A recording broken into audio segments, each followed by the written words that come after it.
Good evening. It is now time for the regular meeting of the Howell Township Board of Education and the public hearing on contract amendment to come to order. A roll call of the board. Mr. Gurman? Here. Dr. Jeffrey? Here. Dr. Lowe? Here. Ms. Malley? Here. Ms. Mangano? Here. Ms. Okerson? Present. Mr. Thor? Here.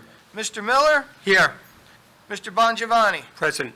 A quorum is present. Shall we rise to salute the flag and then please remain standing for a rendition of the National Anthem sung by Newbury Elementary School student Juliana Massimini.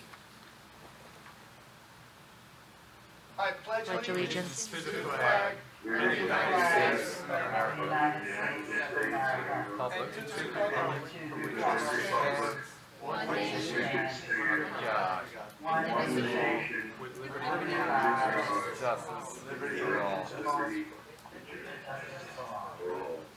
5 seconds on it.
Thank you, and as read by the President, as read by the Secretary, adequate notice of this meeting, as required by Chapter 231, Public Law 1975, were distributed by the Secretary on June 2nd, 2020, and June 25th, 2020.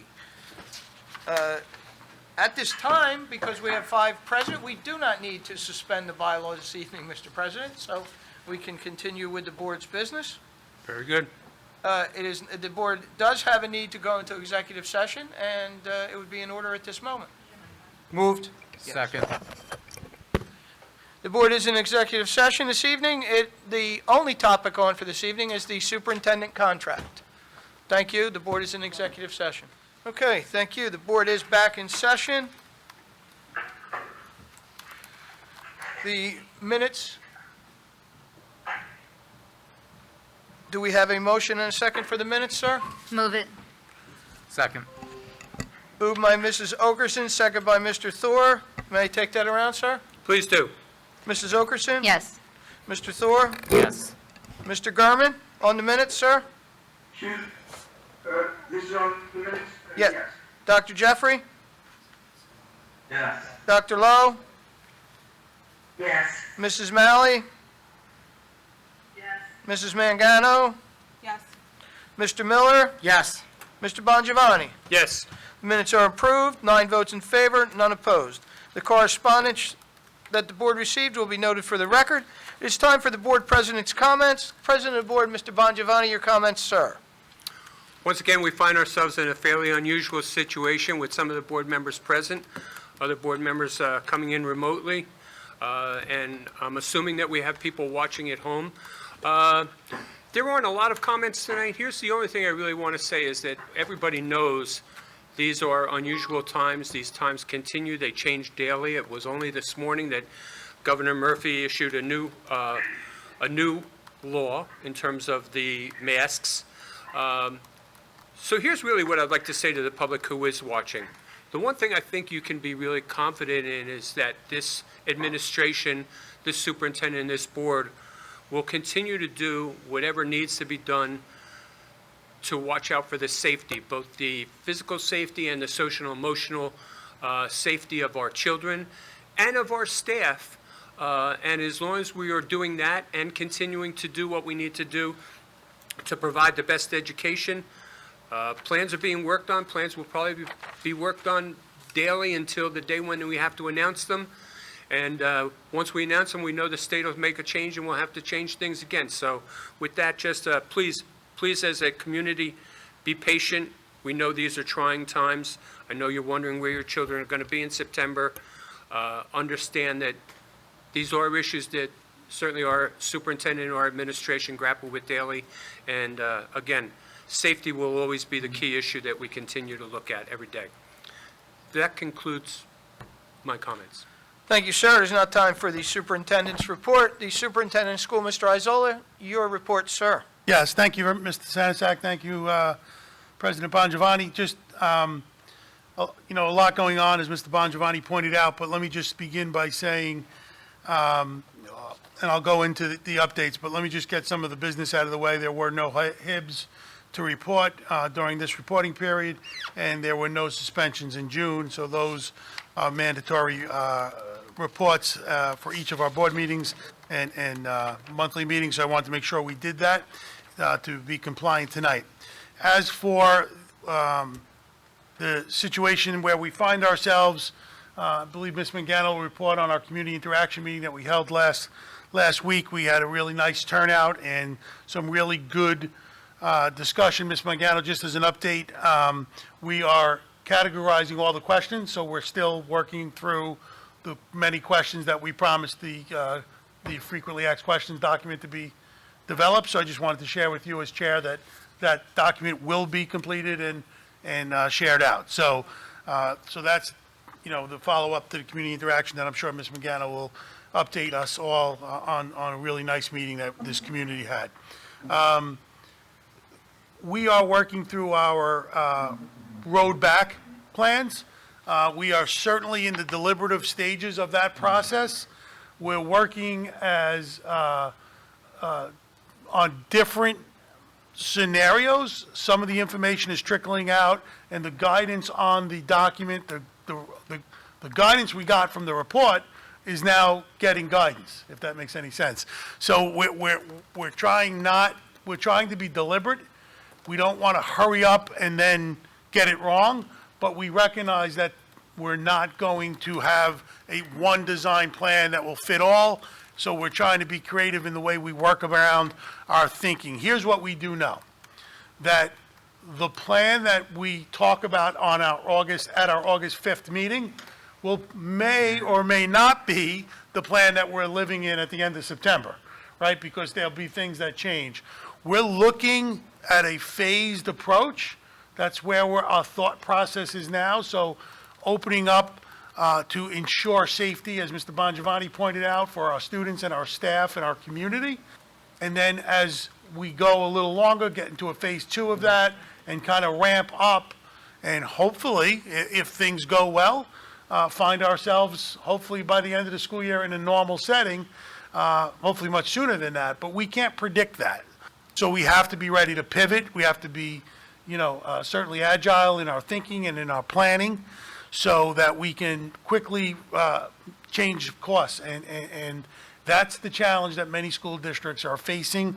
The process of figuring out the instructional model within each of the different versions, meaning in a fully remote setting versus some kind of hybrid mix versus 5-day instructions, they may look different, right? So building out professional development for our staff so they can be best prepared and meet the challenges that we're having as a school district in this environment. So there's a lot of work that's happening, as we all know, and as we spoke about at our community interaction meeting.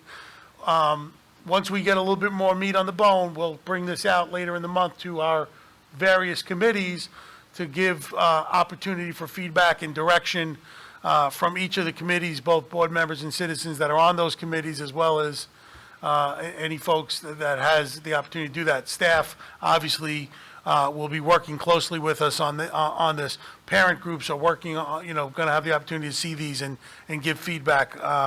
We may even have another community interaction if we need to before the actual board presentation. So, but a lot's happening, and unfortunately, we're still facing the biggest snow day dilemma that we ever have as a district. There'll be folks that agree with the plan that we launch. There'll be other folks that think we should have done more or less.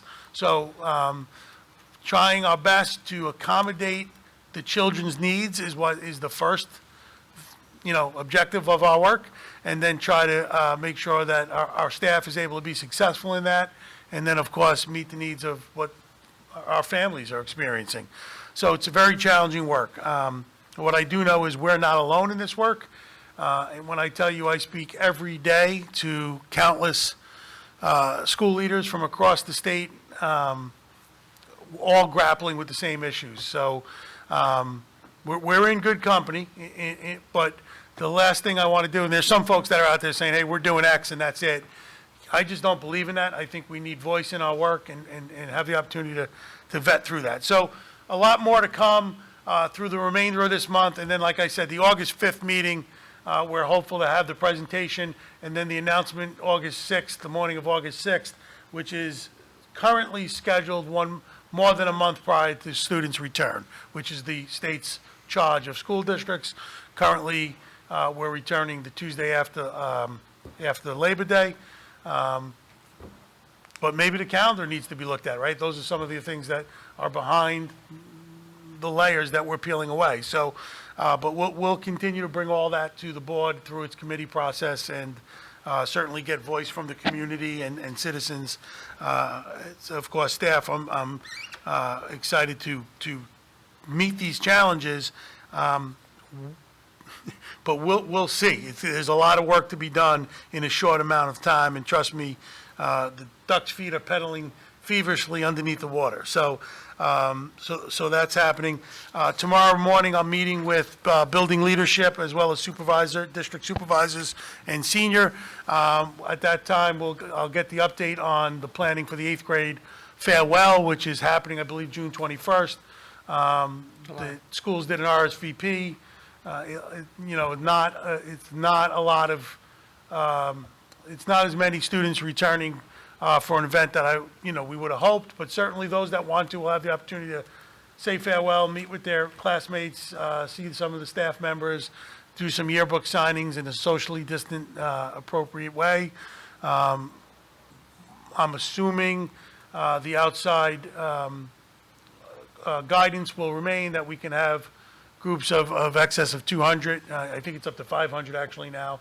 But of course, if we're not all 6 feet apart at all times, masks will be required. There'll be music for the kids, so they're going to make a nice day. The PTAs and/or PTOs at both middle schools are involved in this process, so hopefully that planning is advancing, and we'll give our kids the opportunity to be together, take some pictures safely, and do the things that 8th graders like to do when they move off our district onto their high school careers. And, sir, I believe that concludes my report tonight. Thank you very much. It is now time for the first public comment. The public comment links can be found on the website. There is an email and a telephone. Whereas the Howell Township Board of Education determines that the comments from the public may last 45 minutes and will be conducted in accordance with its bylaw 0164.1, individuals may be limited to 3 minutes each. The officer with respect to time and decorum will be the president of the board, Mr. Bongiovanni. Mr. Bongiovanni, may I begin the process? Please. Thank you. We have, I believe, 2, but I'm waiting for an email response on 1. I will begin with an email Hi, members of the board and district administration. My name is Kendra Thor. I would like to give you a perspective of an incoming 8th grader about why we need to be in-person full-time school this upcoming year. Even though my dad is a member of the board, I am saying this for myself, my friends, and my classmates. Firstly, I would like to talk about the troubles I had during remote learning. I honestly feel that for the 3.5 months that remote learning took place, and I did not do much learning. In my 6th grade and 7th grade years, I was part of the Project Plus program. In 6th grade, I excelled in the program, and it was a good experience. In the first half of this year, I was doing well in everything, including algebra as a 7th grader. Sometimes I had trouble in algebra, but the teacher was able to help me a lot because we were in person. However, once we were forced to move to remote learning, I feel like I hit a brick wall in algebra. I did not understand the new work given to me, and it couldn't be explained over a computer screen. To be completely honest, it looked a foreign language, and I am now requesting to retake algebra, and I am dropping out of the Project Plus program. This is to be set for high school because this is the foundation for all of high school math. My example is just one of many as I am talking to my friends and other kids about how their remote learning experience went. Yes, the remote learning may work as a solution for a few days, but it is definitely not a long-term solution. I would like you to consider a few of my solutions to have in-person, full-time learning this year. First, I think you need to consider the amount of students that actually want to return to school and who aren't doing full remote learning. This is important because how could you make plans for bringing students back or not when you don't even know how many students will be coming into your buildings? You should consider measuring the classrooms to see how many students can fit in 6 feet apart. How could you determine if you're going back to school in person full-time or half the time if you don't even know how many students actually will come back? Nobody can benefit from going to school some days and remote learning the rest of the days.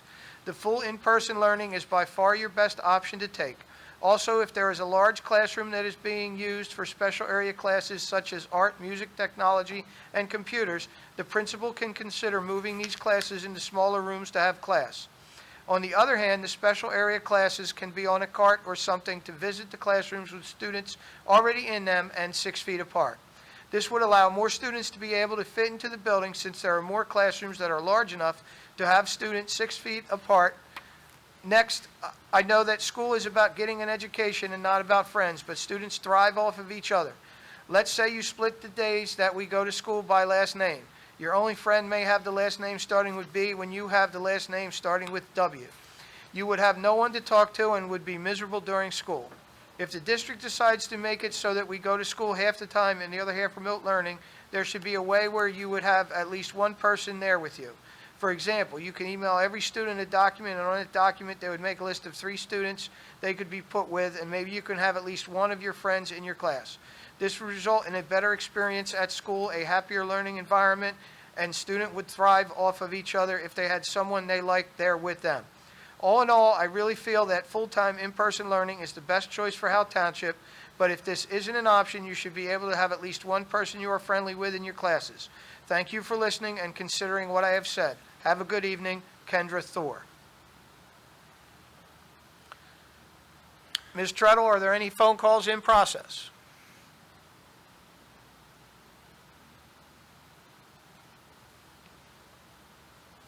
Ms. Treadle, can you hear me? Sorry, there aren't any phone calls right now. Thank you. I am going to read an email from someone who was on the thread of public comments, but then sent it to me directly. I asked for a clarification, did not get one, but I'm going to read it, and I believe that will be okay. If it wasn't meant to be, I apologize. It is from Bob Vossler from the Howell Times. He asked where our streaming was. That was the first question. And then he responded, "Thank you, most appreciated, and I hope you are doing well. I tuned into the meeting last week, and I truly see the scope of what educators, administrators, staff, parents, and students will be facing in the fall. So many aspects of what will be needed before and after the students enter the building was addressed, and it will be very interesting to see what happens in the weeks ahead. I just hope the case numbers don't increase." Bob Vossler, Howell Times. And there are no other emails. And Ms. Treadle, just confirm one more time. No phone calls. Okay, may public comment be closed, sir? Please. Thank you. Public comment is closed. It is now time for the committee updates and liaison reports. Mr. Bongiovanni? Okay, I'd like to start with Mrs. Malley, Operations.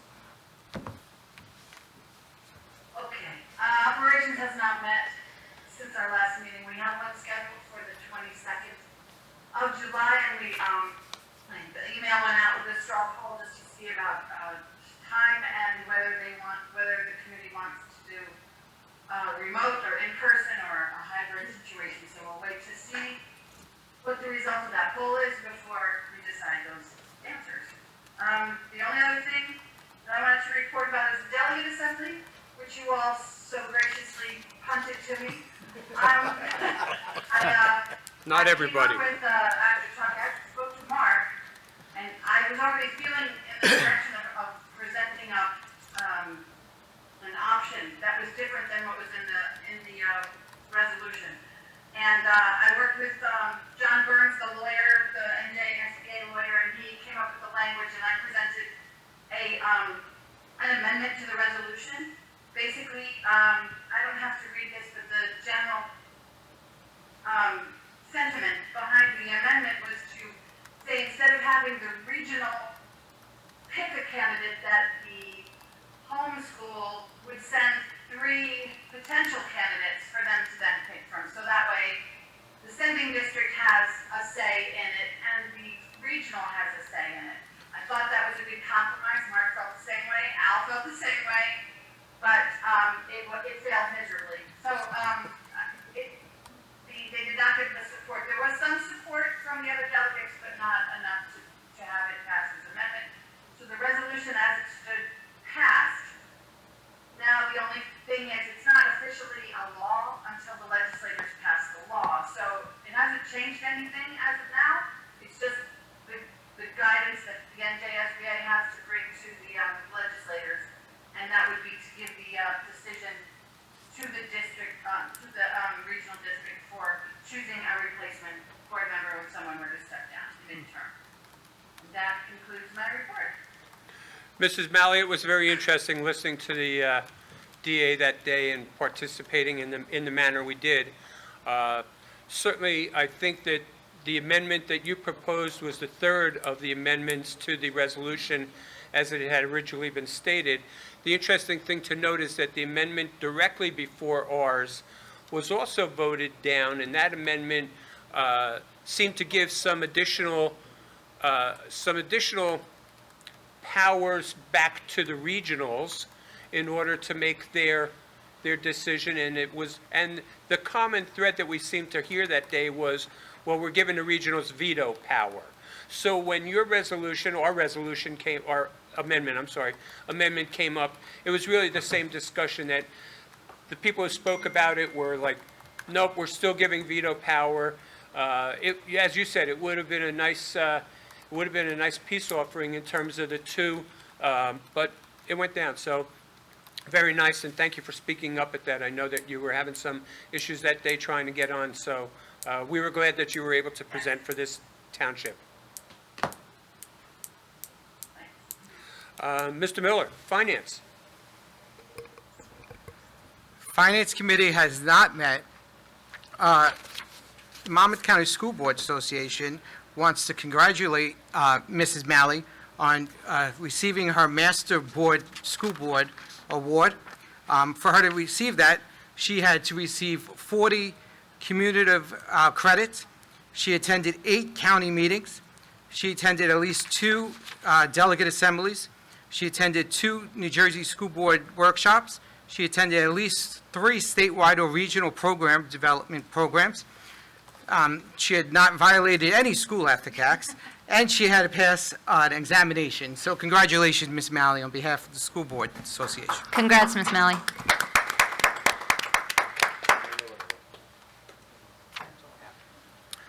Mr. Thor.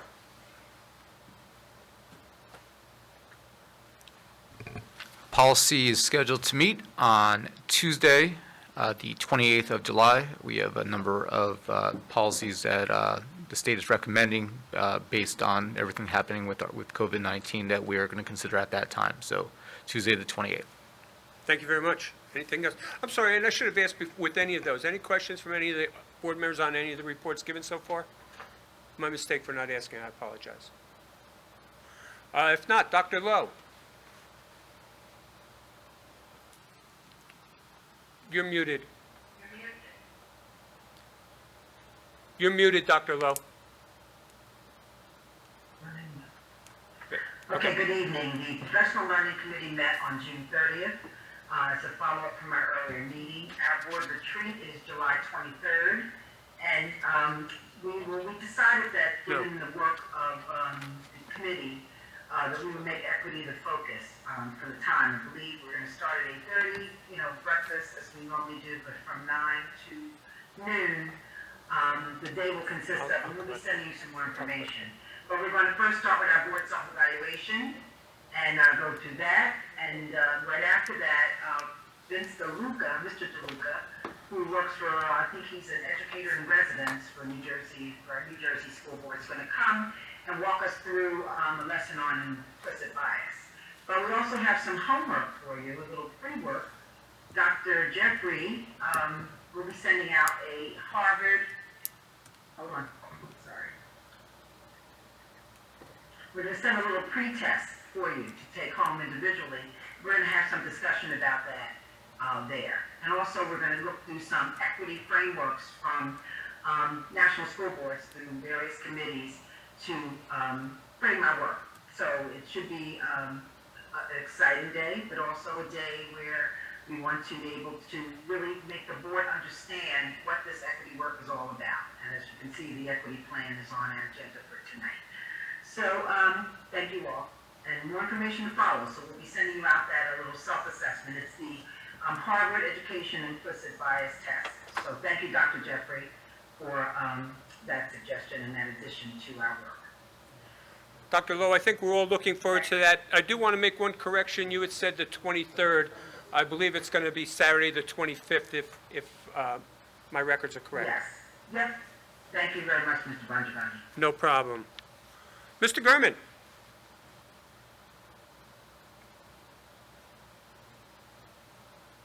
Yes, good evening.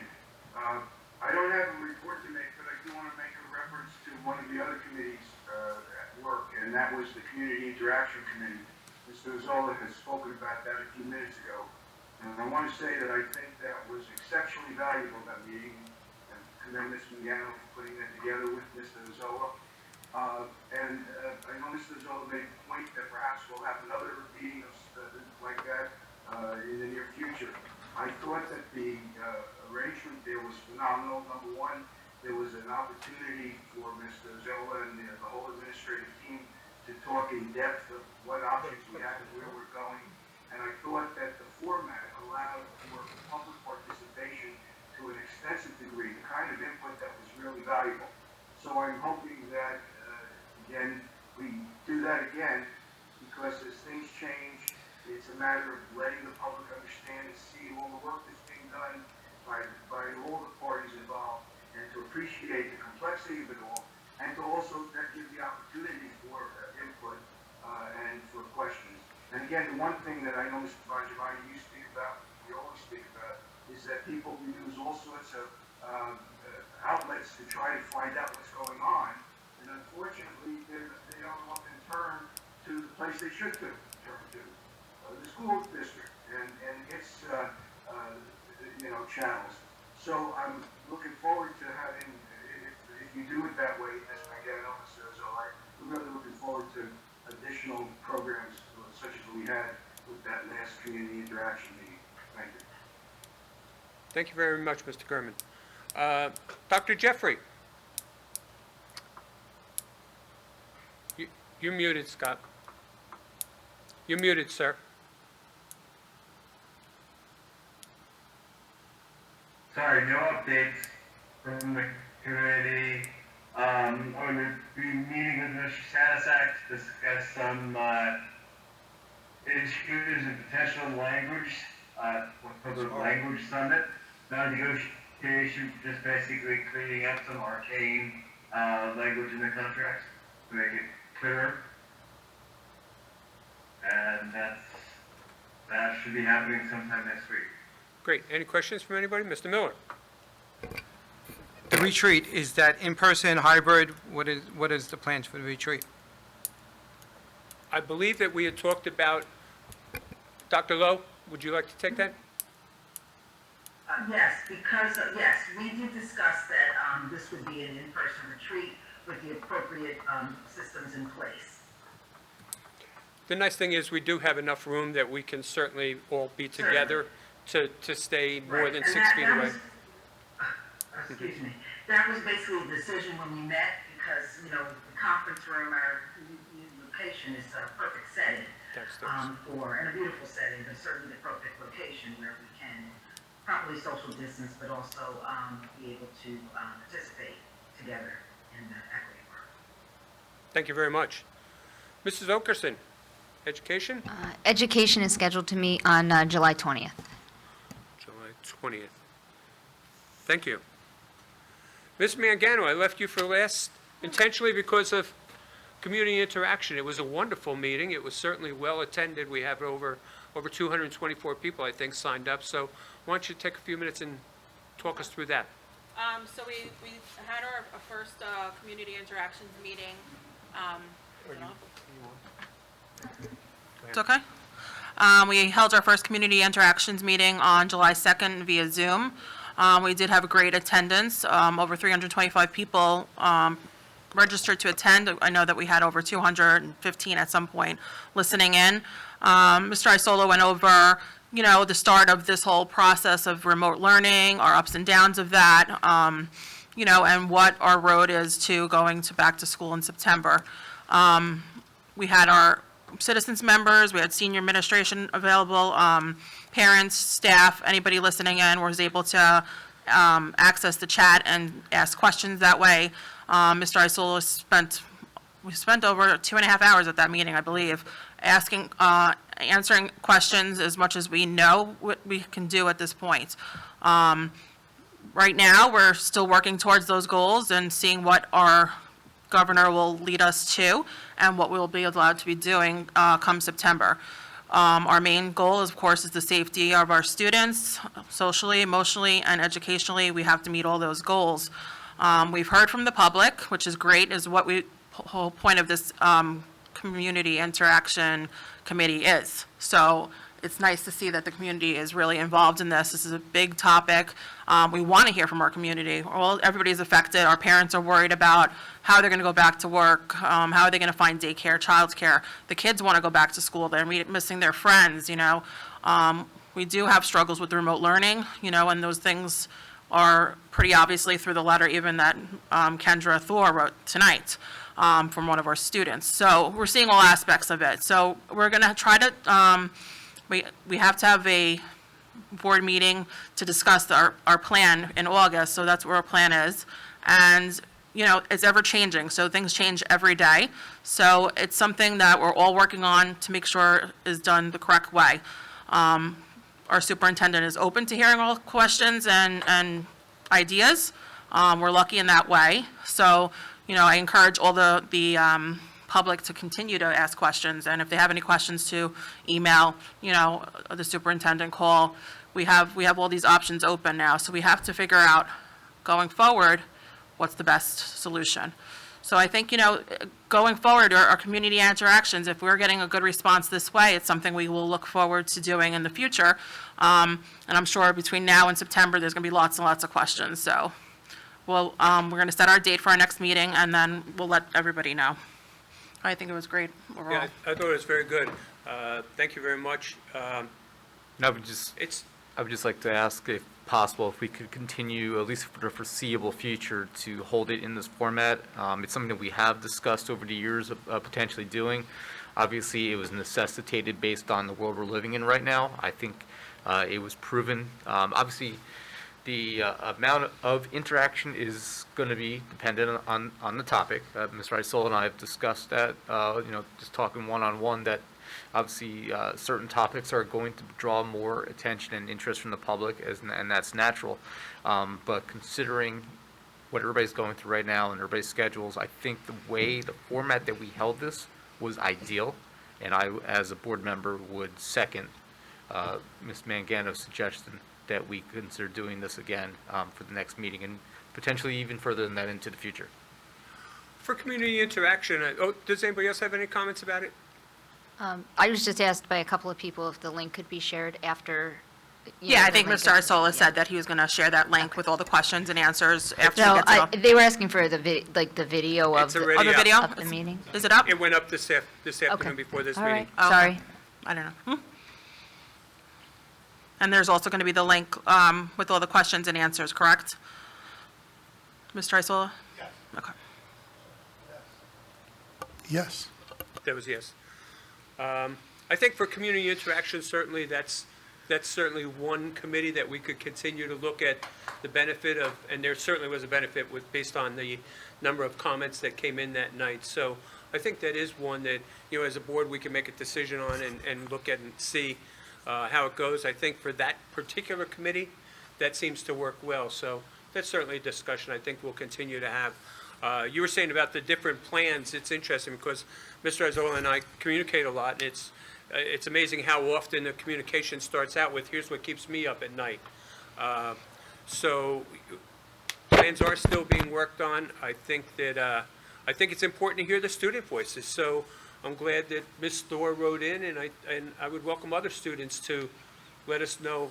I know Mr. Isola already has a committee going where he meets with certain students and talks about what's going on. So I'll leave it at that unless you want to join in and add something Mr. to it, sir. Bongiovanni, before, I think Dr. Jeffrey was trying to get your attention. Thank you. Dr. Jeffrey.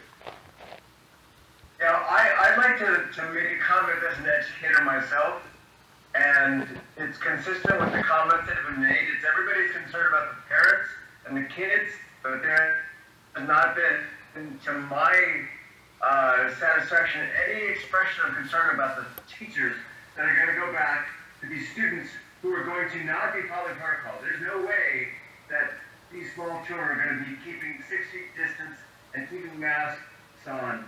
And I am just very, very disappointed in the fact that there has not been any discussion or any concern expressed for the teachers. I would have to disagree. That's all I'm gonna say. Go ahead. Dr. Bell, I'd like to say something also. Well, in this hybrid model, Dr. Jeffrey had his hand up raised for a while, just make sure someone's, watching us who are here Trying. through Zoom. But no, certainly Ms. Mangano, it was great to be able to attend. As I said, I think Mr. Thor, if that's the mode that gets more parents out, I think we got it. So kudos to you in doing that. But I do have to concur, while, we definitely want the input. And Mr. Isola, you used the analogy of snow day. This is much different than a snow day, because a snow day, we know either we're going to open or we're going to close. They're finite. Weather conditions, and this is the unknown. So I think it's important not only as a board that we need our parents, because without parents, we don't have students. Without students, we need our teachers. And that's why Howell is such a great school district. So I like a lot. I do hope, and I'm sure we're involving our bargaining units in it, but I just know, as you all know, in 3 different states, a lot of teachers are leaving, retiring, they want to come back, they can't because of health issues, and good teachers. So I think I concur with you, Dr. Jeffrey, that, we need to make sure that the staff that's in front of our children are safe and healthy, just as a board. That's the main priority. I agree, and I'm concerned at the lack of expressed concern over the teachers' health. So I did, Mrs. Malley, I said, I mean, I understand, She said parents want to her hand get back to work and they want to get their kids off to school, and yes, it is better if the kids are in school, they have stability, but we cannot ignore the health of our staff. Mrs. Malley, I saw you had your hand up, and I'm going to call on you in 1 second, but I do want to say one thing. If you remember to my opening remarks tonight, I did mention the health, safety, and educational, both for the students and for the staff. I think that in the many conversations that I've had with this administration, there have been many of them, I think staff has been brought up every single time in terms of that. So please, while we may not be talking at this table as much as we were talking about the students, please do not misinterpret the fact that staff is not also in consideration. And- Mrs. Malley. Thank you, Dr. Jeffrey, for bringing that up. It's a thought pattern I have. I mean, I'm a parent, so I understand that perspective. But the focus really has to be more on the students and the staff and the administration. And you need to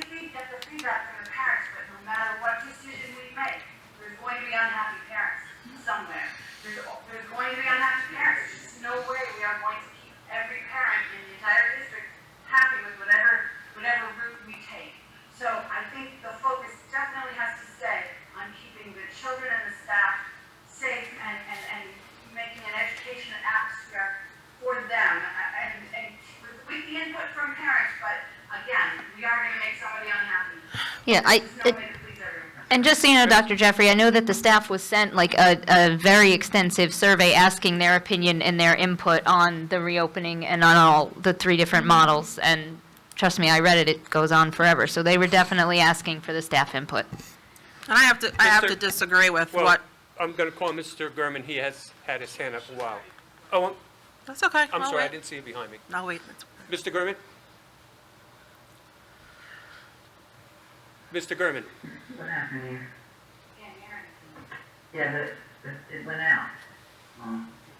We can hear you. Mr. Gurman, can you not hear me? Okay. Mrs. Mangano, in the meantime. Looks like, let's see.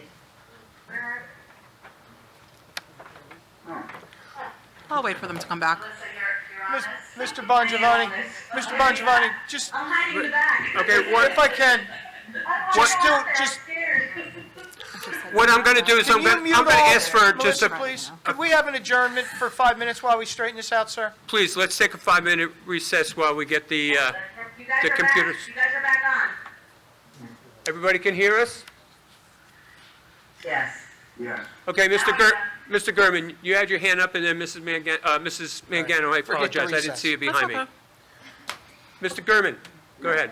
I would just add to what other members have pointed out, that we're looking at the entire school community. And actually, for us to thrive, to do as best as we can, and to look out for the well-being of everyone, it all fits together in this one full community. So it's absolutely crucial that we consider the options with how our staff and faculty are affected. And I'm sure that's where the superintendent is and going as well, and I know how important that is. Just wanted to add that. Ms. Mangano?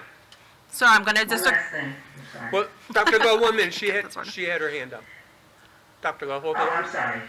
Can't see. Okay, I'm going to disagree with you, Scott, because I find it a little insulting that you're saying that, because, number one, we are looking out for the whole staff, students, parents, administration, anybody who has to go into that building. Staff was sent out a survey, staff was on the Zoom with us speaking, and we would not be putting our staff into any danger. So I don't think that you saying that is really correct. I don't know if you were on the Zoom, I don't know if you were pretending, but if you saw the chat, you were seeing a lot of questions being asked about how's the staff going to be prepared, how's the staff going to be able to social distance students. So I find it, like, I don't know why you would say something like that. That's my opinion. I appreciate it. I was not on that call, and I appreciate you saying that. I've just not heard much from the parent community regarding any concerns over staff safety. You may not be hearing it from the parent community, but trust me, you've been hearing it from trust me, administration has been looking at it. Dr. Lowe? So, like I said, I was on the entire meeting, but if there has been a teacher survey, I think we need to see that, and that, and as I said, that's important as well. So I know that they talked about that on the call, but it's important that that feedback come back not only to the board, but to community members as well. Okay, thank you. Mr. Miller? Ms. Isola, can the teacher survey be shared with the board? Not the results, just the actual Oh, questions. yeah, the actual questions, yeah, I just would not want any No, not- staff member to, I'm not looking Yeah. for the yeah, actual. absolutely, yeah, I got you, so, and, It's a Likert scale or whatever. yep, Right, let's go with Mr. Isola here. Go yeah, ahead, sir. thank you, sir. I appreciate everyone's comments. I think that it really speaks to the passion that you all, and the care in which you take for your role as board members and elected officials. I truly, truly appreciate that. And I think Dr. Jeffrey's clarification that he was, I think, speaking of what he was hearing from parents, not actually the school district in terms of staff. I think if I understood that correctly, I think that helps clarify. But I just want a few things. The snow day analogy, just for a point of clarity, was just a simple statement that there will be people unhappy with the decisions and happy, exactly what was echoed from someone on the board here. I recognize that weather is not the same. It's just an analogy of the complexity of trying, we can't please everyone. That's really as simple as that.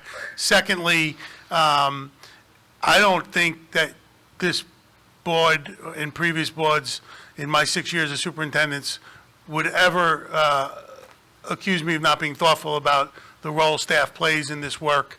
They are absolutely a essential portion of what we need to accomplish. Without the outstanding teachers and educators and other staff members that make this district what it is, we're ordinary, and I don't think we are anything other than extraordinary. But I think that comes from the drive that all of you have, and there's going to be debates. It's healthy, it's good. It helps direct us, right? But please trust that we are gathering input from all stakeholders, and when we get our plan together, all of that will be included in the presentations and the reports that we do, saying, I think we have almost close to 400 teacher surveys already in, 370-something, I think, if my memory serves correct. We have over, almost close to approaching 1,000 from the community. Ms. Mangano spoke about the attendance the other night. So we are casting a very broad net to gather the most possible opinions and informations and suggestions, and then we'll have to do the right work in our decision-making and go through that process. And then it's about communication of what that plan is and how could we best implement that in the safest way for all the members of our community, including, obviously, students and staff who are going to be in the buildings where many students will be gathering. So those are the challenges that lie ahead, but I appreciate the board's grappling with this. It kind of highlights the complexity and the challenges that school districts are facing. So I thank you for that tonight. I think I'll just add two real quick pieces, and this might end up drawing to a close, I'm not sure. But one is that the other piece of it is, and I've already said, I'm very thankful that Ms. Thor wrote in, and I do know from conversations with you that you have been having a number of conversations. Student voices do matter. So it's not just the parents and the staff, but listening to the students also in terms of what their comfort level and desires are. But as adults, we'll have to make the decisions based on all of those stakeholders. The other thing is something Mr. Miller had mentioned earlier on that I've mentioned a few times, and this really is very much for the public. What I would really always encourage the parents and the community to do is, if you need some information about what's going on, try to stay up with what's happening on our website and with the district, as opposed to any other social media outlets out there that may be putting out information about, here's a decision that's been made. If you really want to know a decision that's been made, it really should come from our district office. Mr. Thor.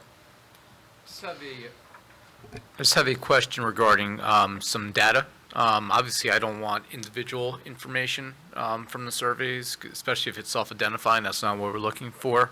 But I would like, if possible, to see some data in terms of, percentage of staff who have, health risks and cannot come back to work, or something as simple as, Ms. Thor, it's weird to say, my daughter, in her letter to the board, because this is something we talk about at home, obviously, and I do encourage other parents, to have these conversations, with their children. My daughter, wrote in on her own, and I knew she was considering doing that, but I thought she brought up a good point.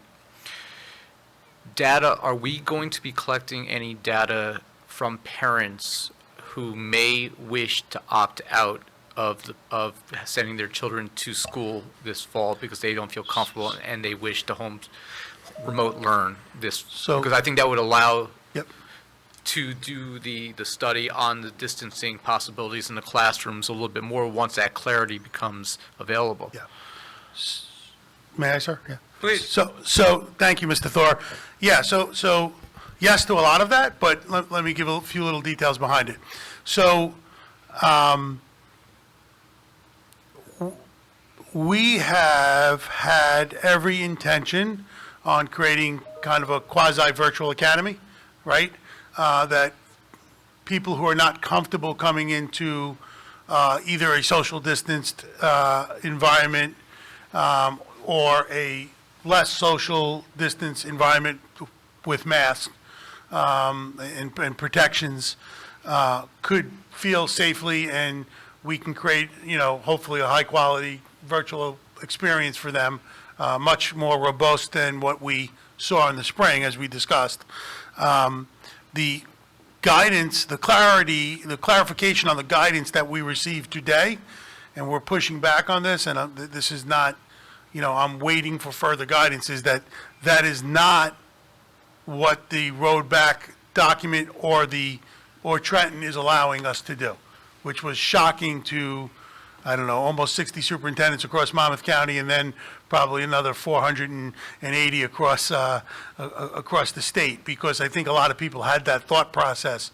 So what we're being told today, and we're waiting for clarification, further clarification, is that only students who are otherwise medically compromised will be able to choose that option. It's not an option. Will be placed into that environment, and that a typically healthy child would have to attend in person at some level. So we too are hoping that can help with the social distancing factor. So as more information becomes available, we then grapple with that. As for the results of surveys and data, we will put general, we will categorize those and share at our committee meetings over the next few weeks and focus group meetings about what we're hearing from community. Again, we're not going to talk about the number of employees that may be ill. That could be a HIPAA violation. If it's a small population, it could be identifiable then which teacher's not physically coming to school. All of a sudden, we've identified a health thing. So we've got to be careful with that stuff. But yes, we are working closely, and staff knows there is more requests for information coming for them. The problem becomes, until this clarifying, further clarity comes from the state, as districts are maneuvering their plans, we have to know what we're asking staff, right? We have to know what we're asking parents. And, hypotheticals are great. They allow us to be forward-thinking, but at some point, districts have to call the question and say, hey, this is what it's going to look like, now what's happening, right? So we're hopeful to be able to do that within another 2 weeks. We got to start calling that question. So that's some of the complexity, that the guidance that is in the road back document was meant to, I'm not being fresh when I say this, it was purposely vague to allow school districts and communities to meet their needs. But as school districts are trying to do that, they're saying, no, that's not what the document says. And we're getting clarity in piecemeal. Now, we all know there's massive transition down at the Department of Ed. Our commissioner is in the process of transitioning to be the president of Kane. Two of the assistant commissioners are leaving the department at the same time. There's an interim in there currently, so there's a lot of, I don't want to say catching up, because I'm sure they're well-versed on what's happening, but there's a lot of It's a transition. transition to get through, on top of all of the complexity that naturally exists with the work we're trying to do. So I don't know if I got all of it, Mr. Thor, but if you need something, you please. did. I just had a very quick follow-up Yeah. question to that. Yeah. And we're all going to have continued questions throughout this process. that's so, why we're here. I'm trying not to monopolize tonight, but, I think we all try to pay attention to at least the temperature on social media and at least see what people are saying.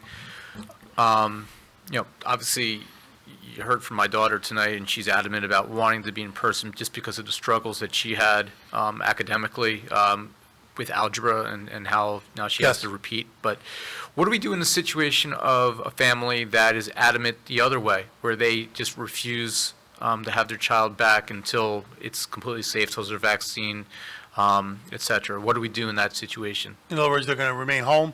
Yes.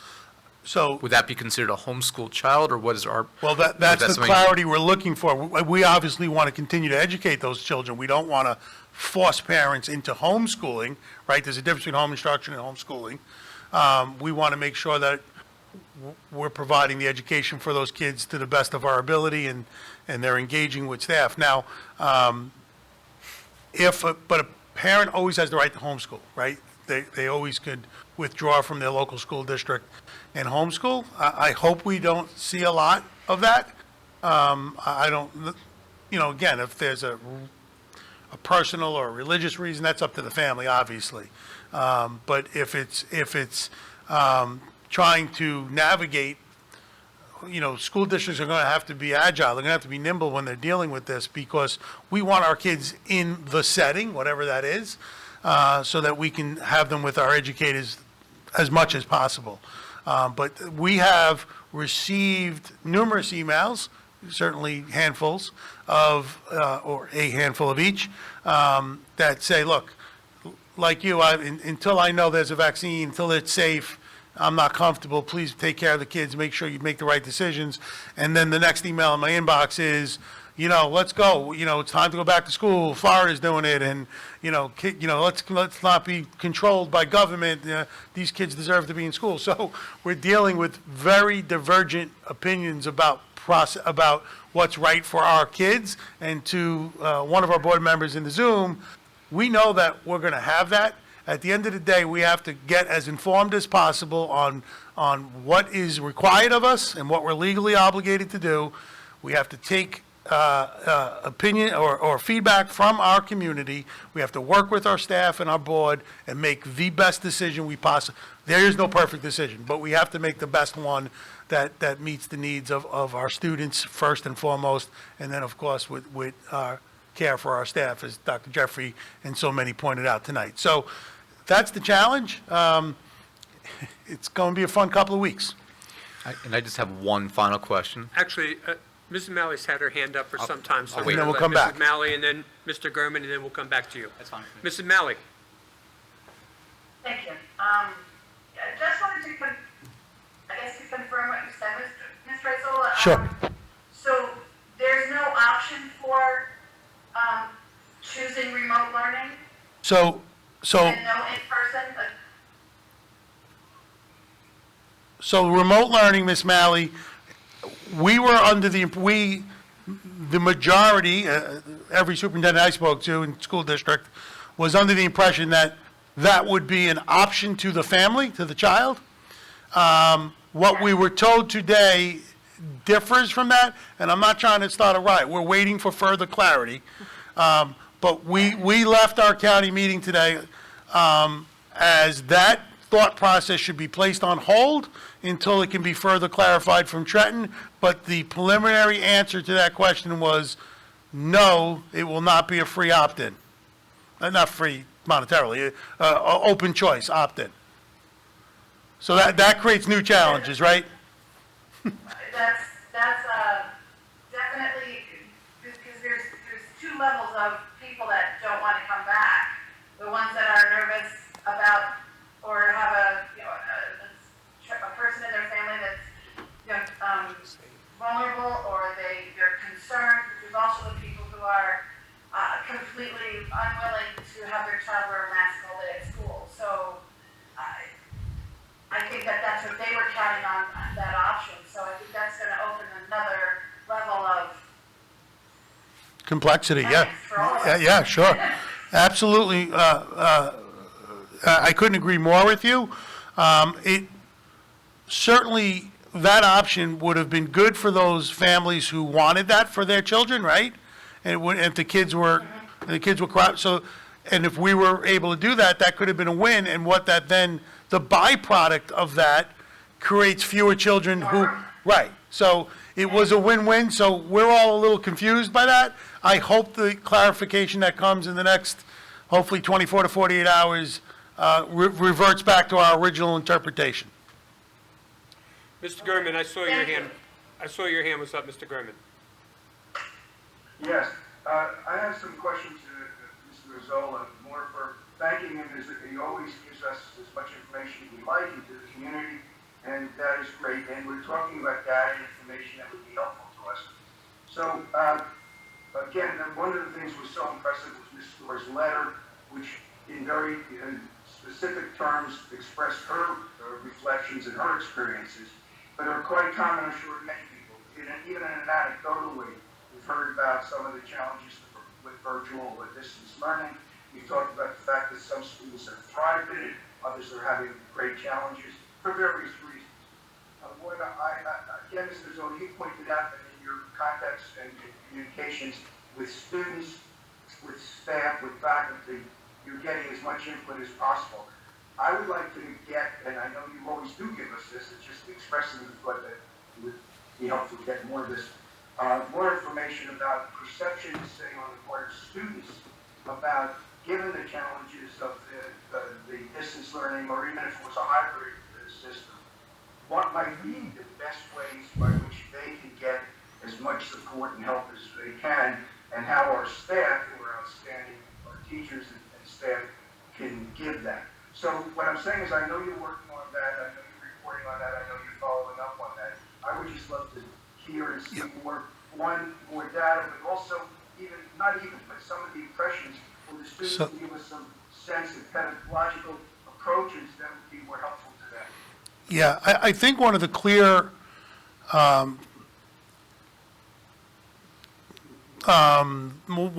things we heard from multiple stakeholders, meaning students, staff, and parents, was that our model in the spring lacked the engagement, the regular engagement necessary to truly move work. And we spoke about that. We spoke about that at Ms. Mangano's community interaction meeting about the way that rolled out, right? The pandemic hit. We were closing for 14 days. If you remember, I kind of highlighted how that happened, but for the record here tonight and for new viewers, so we were told 14 days. We had to come up with a quick plan within 36 hours or 48 hours. It wasn't even 2 days. And pivot into a remote setting for 100% of our students. School districts across this state did a phenomenal job, as I believe we did in that initial setting. Then they extended it for 2 weeks. So we made a little adjustment. Then they extended it for 2 weeks. We tried to make some more adjustments. So we were getting, the decision-making was happening piecemeal, to no one's fault, right? We were watching this unfold. We thought that the health departments thought that 14 days quarantine would kind of settle things down, and hopefully we can get back to normal. Well, boy, did we miss that, right? Because then we started seeing the major sports, right? NBA closed, the hockey closed, right? And all of a sudden it was becoming very real. And it wasn't until the date was May 15th, but the governor actually called the full year, I think, on May 8th or something, May 10th, a few days prior to the 15th. And now we were in this for the long haul, which was another 6 weeks at that point. So if we knew then what we knew now, we would have rolled out differently. And I've said that, and I've owned that. But we now know that. So we know from what we heard from our students, from our staff, and from our staff. When I say staff, I mean all tiers of staff, and from our parent community, is that the remote portion of what we're going to be in the fall needs to be at a higher level of engagement, and we're working through those designs in each of the models. No matter what the model will be, we will have higher level of staff-student engagement, and then that means we have to do more PD with our staff to get them the support and professional learning that will make them be successful, that will help them be successful, because that's what they want. So again, as we peel the layers, we got to come up with these more strategic approaches to education. What we can't have, we can't revert. It can't become I was talking to a colleague in another district. It can't become 1987 again. We've come too far as educational entities with really sound educational strategies and practices. Now we must really lean on those with even greater importance and use the skills that our teachers have developed over the years in terms of personalized learning, in terms of small group instruction, conferring and conferencing, and now do that whether it's in a virtual or a reduced setting within the classroom. And those are the things that Mr. Preston is leading that committee, that work. That's some of the stuff we're going to be talking about tomorrow with our leadership team. So, and then of course, get the staff to get their hands on it and grapple through it, because they're the ones in the trenches, and we have to be most respectful to that. So, I don't know if that helped, Mr. Garmer, but I think I spoke a little bit to what you were looking for, yes? Mr. Yes, Dorr, thank you. I think you had a last question. Just to touch on that, whatever final approach we take here, I just have to stress that it has to be educator-driven. I might be able to help my, my 6-year-old with reading and with first grade math, but again, as evidenced by my daughter's letter, when it came to algebra, while I have a college degree and MBA, I couldn't help her with algebra. I haven't taken an algebra class since like 1987. It's been a long time. So it has to be educator-driven, or these students are going to be facing another situation for for those, especially as you get to the middle school level, where they're going to be lost. They can't rely on parents having expertise to be educators, because they're not. Parents, Yep. As parents, we can teach them so many things, but that's not necessarily one of them. Yep, so, and that just echoes my previous statement, I believe, right, Mr. Thor? So I think we're all have a deep understanding that the process must lead us to more teacher-student engagement where we are, I'll be careful about educator-led, because we don't want teachers dominated. We want students grappling with the work and finding productive struggle and all that stuff, but it means the same thing. Just sometimes terminology gets in my brain and I can't get off it. But yes, we definitely will have processes in place regardless of the framework we're operating in, whether it's full in-person, whether it's, hybrid, half in, half out, or some in, some out, or all virtual. We have to ensure that level of engagement is there for students learning. Yep. Do we have a drop-dead date, and you may not, but a drop-dead date where a decision has to be made on what the format's going to be? Is there anything A month prior to students' arrival Okay. is the direction from Trenton. Thank you. That's the full plan, meaning, again, there'll be things that we fix within that, right? And again, I'm an optimistic man, I really am. But in all of this, let's say that, since we're saying Ms. Thor tonight, let's say Ms. Thor's, request comes true and we're all in, right? And that's a hypothetical tonight, right? But we're all in.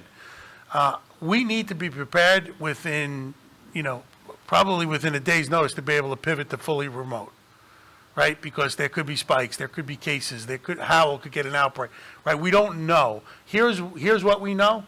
We need to be prepared for all of it, because we don't know what's going to happen. And it's going to, one of the things we're going to talk about when we start being, again, in front of public is you need contingency plans, right? So even if you're the one who like, oh, that's what I hope they did. I full in or all out, right? You need to be able to, as a family, pivot should the district be forced to change directions because of what's happening with the pandemic, right, nationally and certainly statewide. I don't see any hands raised on our Zoom participants, remote members, so I think we could probably move on. Thank you.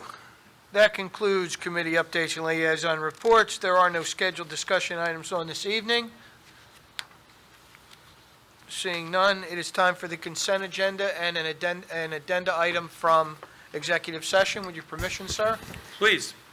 We would be adding A1, approve the amended and extended employment contract between Joseph Isola and the Howell Township Board of Education as superintendent of schools for the period July 1, 2020 to June 30th, 2025, as presented and reviewed in executive session this evening. If we could have a mover and seconder on the consent agenda and A1, sir? Moved. Second. Could I, Take it around. It was Al. Mr. Miller, move, and who was second, please? Thor. Mr. Thor. Thank you. May I take that around? Please do. Mr. Miller, Yes. Mr. Thor, Yes. Mr. Gurman, Yes, with the following abstentions: 3000-18, 3000-31, and 81. thank you, sir. Dr. Jeffrey, Yes. Dr. Lowe, Yes. Mrs. Malley, Yes. Mrs. Mangano, Yes. Mrs. Okerson. Yes. Mr. Bongiovanni. Yes, but I recuse myself on A1. Thank you. The consent agenda and A1 are approved, 9 votes in favor, none opposed, with the abstentions noted for the record. May we move to the second public comment, sir? Please do. Please note that the email and phone numbers were printed on the agenda, whereas the Howell Township Board of Education determines that the comments from the public portion of the board meeting may last 45 minutes and will be conducted in accordance with its bylaw 0164.1. Individuals may be limited to 3 minutes each. The officer with respect to time and decorum will be Mr. Bongiovanni. The comments will be read in by the secretary. Sir, with your permission? Please. Thank you. So I am going to combine a few messages, and I'm not sure whether they were meant to be public comment or not. We did have a little bit of an audio issue, and Miss Sherry O'Connor was kind enough to inform us of that, and she was very helpful telling us which microphones sounded poorly. Thereafter, that continued, and she writes, Sherry O'Connor, I have 3 children entering 8th grade in Howell Middle School North. There is some truth in asking who wants to go and who wants viral. The people that care all the time are involved all the time. I'm just being honest with you. My children and I are watching and listening to the meeting. Those are just general statements and questions. Glad to hear the children are watching. Then it goes on, we would feel better if you took ownership and come out and say simply, no one was prepared and now we are working on the improvement. You need to look at those that are successful, Khan Academy, Coursera, other online degrees and forums. There are programs that are community-driven. We have done Swap Kids homework. No kid wants to listen to their parents. I'm sorry, I didn't mean to chuckle at that, but they will listen to someone else. Let the people share ideas they want to. That concludes the emails. I'm going to just ask Ms. Treadle, are there any phone calls in process? No, no phone calls. Ms. George, did I miss any emails?